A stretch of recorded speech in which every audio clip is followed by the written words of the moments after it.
Hi friends, this Srinivas from Indoqatar projects private limited Hyderabad. మీరందరూ బాగున్నారని అనుకుంటున్నాను. శ్రీశైలం హైవే దాని ప్రాధాన్యతను గురించి మనం ఎన్నో వీడియోల్లో ఎన్నో రకాలుగా మనం మాట్లాడుకోవడం జరిగింది. అగైన్ మళ్ళీ మీకు చెప్తున్నాను. ఇప్పుడు లేటెస్ట్‌గా మన గవర్నమెంటు శ్రీశైలం హైవేలో స్టేడియం కడతానని, స్కిల్ డెవలప్‌మెంట్ యూనివర్సిటీకి ఆల్రెడీ శంకుస్థాపన చేయడం జరిగింది. At the same time artificial ఇంటెలిజెన్స్‌కి సిటీకి కూడా అక్కడ స్పేస్ అలొకేషన్ చేయడానికి జరుగుతోంది. మోరోవర్ గోల్ఫ్ కోర్స్‌ను కూడా అక్కడ ఒక 200 ఏకర్స్‌లో ఏర్పాటు చేయడానికి గవర్నమెంట్ ప్లాన్ చేస్తోంది. నిన్న గత 2 రోజుల్లో మన రేవంత్ సర్కారు రీసెంట్‌గా ఒక అనౌన్స్‌మెంట్ చేయడం జరిగింది. ఆ అనౌన్స్‌మెంట్ సారాంశం ఏంటంటే, యంగ్ ఇండియా స్పోర్ట్స్ యూనివర్సిటీని ఒకదానిని ఏర్పాటు చేయడానికి రెడీ అవుతున్నారు. ఆ యంగ్ ఇండియా స్పోర్ట్స్ యూనివర్సిటీ కూడా మన ఫోర్త్ సిటీ అంటే ఫ్యూచర్ సిటీ అయినటువంటి ముచ్చెర్ల సరౌండింగ్ ఏరియాల్లోనే నేను ఏర్పాటు చేస్తానని చెప్పేసేసి మన ముఖ్యమంత్రి గారు ఎష్యూరెన్స్ ఇవ్వడం జరిగింది. సో, ఇది కూడా ఒక అదనపు ఆభరణం కింద లెక్క శ్రీశైలం హైవేకి. శ్రీశైలం హైవే అమ్ముల పొదిలో రకరకాలుగా డెవలప్‌మెంట్స్ చోటు చేసుకుంటున్నాయి. మహేశ్వరం సెజ్ కావచ్చు, లేదంటే ఫ్యాబ్ సిటీ కావచ్చు, ఈ సిటీ కావచ్చు, అక్కడ టెక్స్‌టైల్ పార్కులు కావచ్చు. మోరోవర్ మన తిరుపతికి వెళ్ళేటటువంటి కూడా రోడ్డు మార్గం కూడా దగ్గరగా 75-80 కిలోమీటర్లు తగ్గడానికి అక్కడ ఒక కేబుల్ బ్రిడ్జ్ కూడా ఏర్పాటవబోతుంది. నాగర్ కర్నూల్ నుంచి కొల్లూరుకెళ్ళే దారిలో. సో, ఇన్ని డెవలప్‌మెంట్స్ ఈ శ్రీశైలం హైవేకి ఉండడం వలన ప్రెజెంటు శ్రీశైలం హైవే ప్రాముఖ్యత విపరీతంగా పెరుగుతోంది.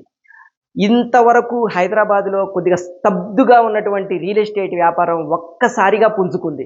ఒక్కసారిగా పుంజుకోవడం అంటే అది అన్ని కార్నర్స్‌లోనూ పుంజుకోలేదు. కేవలం శ్రీశైలం హైవేలోనే మన ప్రాజెక్టులు అమ్ముతున్నటువంటి రియల్ ఎస్టేట్ వ్యాపారులకి విజిట్స్ పెరిగినాయి. ఈ కస్టమర్లు విజిట్లు చేయడం ఎక్కువయింది.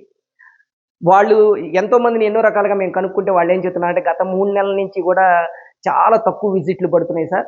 ఇప్పుడు రేట్లు అడగటం గానీ, ఎక్కడ ఏ ఏరియాలో ఎంతుంది, మహేశ్వరంలో ఎంతుంది, కందుకూరులో ఎంతుంది, తుమ్మలూరులో ఎంతుంది, అట్ ది సేమ్ టైమ్ కడతాల్లో ఎంతుంది, ఈ విధంగా అన్ని ఏరియాల్లో రేట్లు ఎలా ఉన్నాయనేది చర్చించుకుంటున్నారు.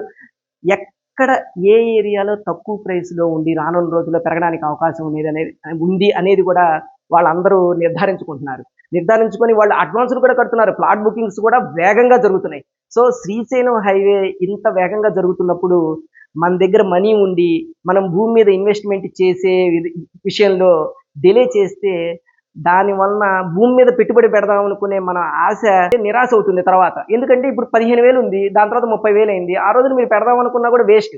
గవర్నమెంట్ ఈ రోజున ఇన్ని అనౌన్స్‌మెంట్స్ చేస్తూ, ఈ విధంగా ర్యాపిడ్ గ్రోత్ చూపిస్తూ శ్రీశైలం హైవేనే మేము టార్గెట్ చేశాం. శ్రీశైలం హైవే వైపే అభివృద్ధి అంతా జరుగుతుంది అని ఓపెన్‌గా కనబడుతున్నప్పుడు ఇప్పుడు కూడా మనం ఇన్వెస్ట్‌మెంట్ చేయలేకపోతే రానున్న రోజుల్లో పెరిగిన తర్వాత మనం బాధపడాల్సిన వాళ్ళం అవుతాం.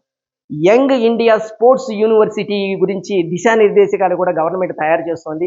ఈ యంగ్ ఇండియా స్పోర్ట్స్ యూనివర్సిటీ దేశంలోనే అత్యున్నతమైన స్పోర్ట్స్ యూనివర్సిటీగా ఉండాలని చెప్పేసేసి మన గవర్నమెంట్ ప్రణాళికలు రూపొందిస్తోంది. ఈ యంగ్ ఇండియా స్పోర్ట్స్ యూనివర్సిటీ కింద మన జిల్లాల్లో, టౌన్స్‌లో ఎక్కడెక్కడ ఉన్నవన్నీ కూడా క్రీడలకు సంబంధించిన పాఠశాలలు గానీ, క్రీడలకు సంబంధించిన వ్యవహారాలన్నీ కూడా ఒక వేదిక మీదకి తీసుకొచ్చేటట్టుగా, అంటే ఈ యంగ్ ఇండియా స్పోర్ట్స్ యూనివర్సిటీ కిందకే వచ్చేటట్లుగా రేవంత్ సర్కారు దానికి తగ్గ నియమావళిని తయారు చేస్తోంది. ఇంకొకటి కూడా చెప్తున్నారు. రానున్న ఒలింపిక్స్ మన హైదరాబాద్ వేదిక కావాలి. దీనికి ఆ ఒలింపిక్స్ మనకి ఇక్కడ జరగాలి అంటే ఎలాంటి అభివృద్ధి జరగాలి అనే దాని గురించి కూడా రకరకాల చర్చలు జరుపుతున్నారు. మోరోవర్ గతంలో కూడా మన ఆఫ్రో ఏషియా గేమ్స్ కూడా మన హైదరాబాద్‌లో జరగడం జరిగింది. అప్పుడు కూడా మన హైదరాబాద్‌కి చాలా పేరొచ్చింది. అప్పట్లోనే మనం ఏషియా ఆఫ్రో గేమ్స్ మనం కండక్ట్ చేశాము. ఈ రోజున నగరం నలుమూలలా అభివృద్ధి చెందింది. హైదరాబాదు విశ్వనగరంగా మారుస్తాము అని చెప్పకనే మన హైదరాబాద్ విశ్వనగరంగా అవుతూ ఈ స్పోర్ట్స్ యూనివర్సిటీ అదనంగా అమ్ముల పొదిలో చేరింది. సో, మిత్రులారా, శ్రీశైలం హైవే యొక్క ప్రాముఖ్యతని నేను చెప్పకుండానే రకరకాల వీడియోల్లో మీకు చెప్పాను. మళ్ళీ అగైన్ చెబుతున్నాను. ఇంకా చాలా డెవలప్‌మెంట్స్ మన శ్రీశైలం హైవేలో రానున్నాయి. ఇప్పుడు వచ్చినవి చాలా లిమిటెడే. రానున్న రోజుల్లో అవన్నీ కూడా వచ్చినాయి అంటే మనం ప్రస్తుతం ఉన్న గజం ధర ఈరోజు ఎంతైతే ఉందో అది ఎన్నో రెట్లు పెరగడానికి అవకాశం ఉంది. అంత అని నేను చెప్పను. ఎందుకంటే ఆ ప్రాజెక్టుని బట్టి, ఆ ప్రాజెక్ట్ వేసే కంపెనీని బట్టి ఆ రేట్ ఆధారపడి ఉంటుంది. ఇంకొక విషయం ఏంటంటే RRR వర్క్స్ కూడా చాలా స్పీడ్‌గా జరుగుతున్నాయి. RRR పట్టాలెక్కించాలి అనేటువంటి సదుద్దేశంతో రాష్ట్ర ప్రభుత్వం and national highway authority of India limited ఈ రెండు సంయుక్తంగా ఎంత హార్డ్ వర్క్ చేస్తున్నాయంటే అంత హార్డ్ వర్క్ చేస్తున్నాయి.